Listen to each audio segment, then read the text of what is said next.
मित्रों, आज मैं ऐसा वीडियो लेकर आया हूँ जो सभी सनातन भाइयों के लिए एक रहस्य भरा विषय है।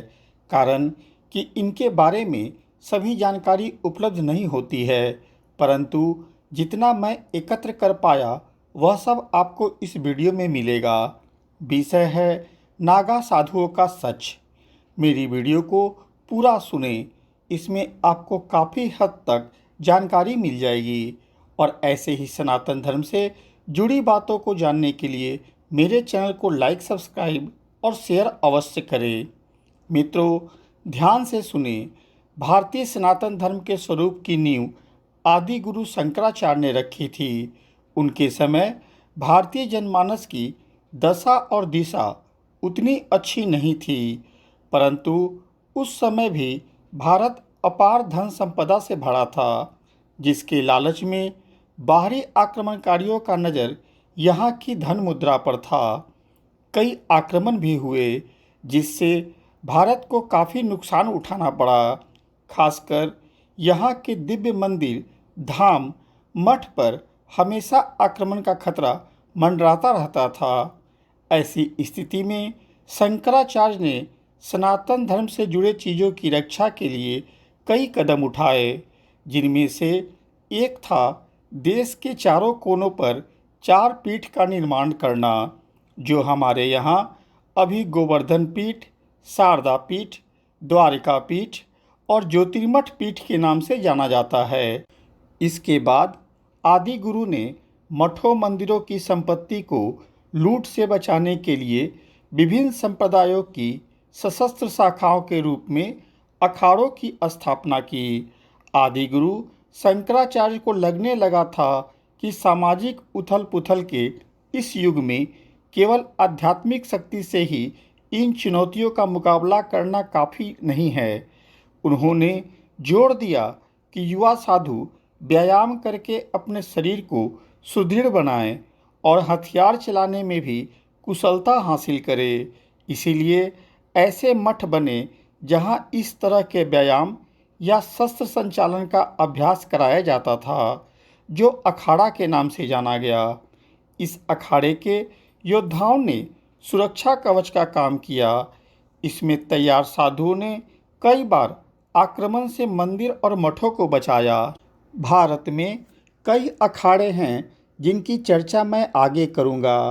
अखाड़े में रहने वाले नागा साधुओं की जीवन शैली काफ़ी अलग होती है। ये शरीर को व्यायाम, योग द्वारा काफ़ी मजबूत बनाए रखते हैं तथा स्वभाव से गुस्सैल होते हैं। जल्दी इन्हें क्रोध नहीं आता है, परंतु अगर आ गया तो क्रोध भयानक होता है। नागा साधु 3 प्रकार के योग करते हैं, जो उनके शरीर को मौसम के अनुसार बनाते हैं। ये अपने विचार और खान पान दोनों पर काफ़ी संयम रखते हैं। नागा साधु एक सैन्य पंथ हैं और वे एक सैन्य रेजिमेंट की तरह काम करते हैं। त्रिशूल, तलवार, शंख और चिलम से वे अपने सैन्य दर्जे को दर्शाते हैं। ये नागा साधु प्रायः कुंभ मेला में दिखाई देते हैं। नागा साधुओं को लेकर कुंभ मेले में बड़ी जिज्ञासा और कौतूहल रहता है। कोई कपड़ा नहीं पहनने के कारण शिव भक्त नागा साधु दिगंबर भी कहलाते हैं। कपड़ा की जगह ये पूरे शरीर पर धुनी की राख लपेटते हैं। पहले तो नहीं, परंतु अब महिला भी काफ़ी संख्या में नागा साधु बन रही हैं, परंतु ये पूरे शरीर पर गेरुआ वस्त्र लपेटती हैं। नागा साधु बनने की प्रक्रिया काफ़ी कठिन होती है।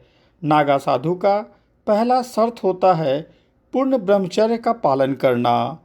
अखाड़ा समिति देखती है कि वह व्यक्ति साधु बनने योग्य है या नहीं। अगर वह सक्षम है तो अखाड़े में प्रवेश दिया जाता है। इसके पश्चात व्यक्ति को कई तरह की परीक्षाएं देनी होती है। इस प्रक्रिया में 6 महीने से लेकर 1 वर्ष तक का समय लग सकता है। इस परीक्षा को पास करने के लिए साधक को 5 गुरुओं से दीक्षा प्राप्त करनी होती है। इसके बाद व्यक्ति सांसारिक जीवन का त्याग कर आध्यात्मिक जीवन में प्रवेश करते हैं और स्वयं का पिंडदान करते हैं। साथ ही भिक्षाटन में जो मिलता है उससे अपना जीवन यापन करते हैं। ये वस्त्र धारण नहीं करते हैं क्योंकि वस्त्र को आडंबर और सांसारिक जीवन का प्रतीक मानते हैं। ये साधु समाज के लोग के सामने कभी सिर नहीं झुकाते और न ही किसी की निंदा करते हैं। भोजन के रूप में ये जड़ी बूटी और कंद मूल खाकर जीवन जीते हैं। नागा साधु पूरे दिन में एक ही बार भोजन करते हैं। इन्हें एक दिन में सिर्फ 7 घरों में भिक्षा मांगनी होती है। अगर 7 घरों में भिक्षा नहीं मिलता है तो भूखे रहना पड़ता है। ये शिव और अग्नि के भक्त होते हैं। इनका कोई विशेष स्थान या मकान नहीं होता है। ज़्यादातर ये जंगलों और गुफाओं में अपना निवास स्थान बनाते हैं। इनका प्रमुख मंत्र ओम नमो नारायण होता है। नागा साधु जब दीक्षा लेते हैं तो अखाड़ा समिति इनकी पूरी जांच पड़ताल करती है कि व्यक्ति उस योग्य है या नहीं। योग्य पाने पर ही अखाड़े में ये रह सकते हैं। कुंभ या महाकुंभ में जो इनका शाही स्नान होता है वह विश्व प्रसिद्ध है। देश विदेश से लोग इनका यह कार्यक्रम देखने आते हैं। इनका आशीर्वाद अगर मिल जाए तो आप काफ़ी भाग्यशाली हैं। जिस पर ये प्रसन्न हो जाते हैं उनका जीवन बदल जाता है। इसीलिए जहाँ कहीं नागा साधु दिखे तो उनका आदरपूर्वक सम्मान करें। साथ ही अपनी शक्ति अनुसार भेंट अवश्य प्रदान करें। मित्रों, इस वीडियो में जितनी जानकारी मैंने दी वह निश्चित ही आपको अच्छी लगी होगी। ऐसे ही सनातन धर्म से जुड़ी बातों को जानने के लिए मेरे चैनल को सब्सक्राइब अवश्य कर दें। साथ में लाइक, कमेंट और शेयर भी करें। बेल बटन भी दबा दें ताकि अगली वीडियो आते ही आपको सूचना मिल जाए। धन्यवाद।